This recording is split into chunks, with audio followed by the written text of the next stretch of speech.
Some people ask me, in fact, I'm often asked, well, what are you, some kind of lobbyist? And I tell them, no, I'm not a lobbyist. I think the New York Times called me God's lobbyist. Wow, that would be a pay package.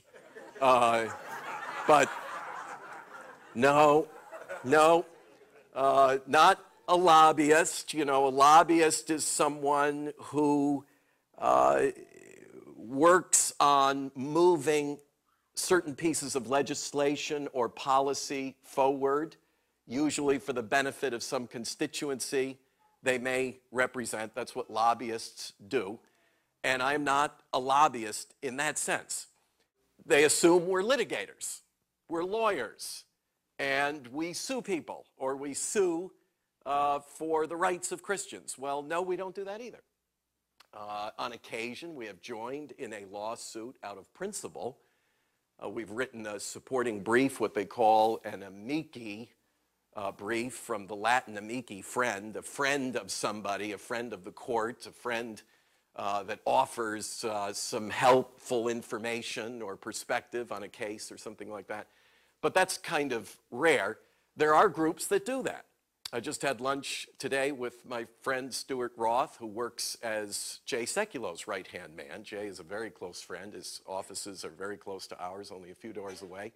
We do a lot together, if you know of Jay Sekulow and the American Center for Law and Justice, and that's what they do, and they do it very effectively. We are evangelists. Our job is to proclaim the gospel. And again, I don't want to assume that everybody is familiar with these terms. The word gospel comes from the old, actually Middle English, Godspell, the story about God and his redemption.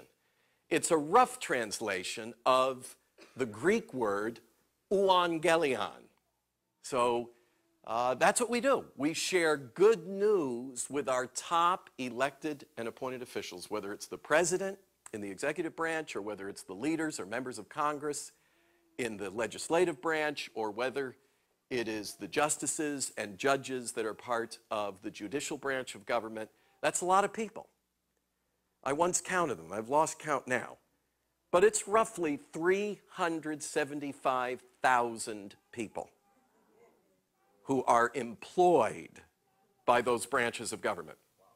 And so that's our job, is to remind our top officials, the leaders of our land, that there is something greater to which we are held accountable.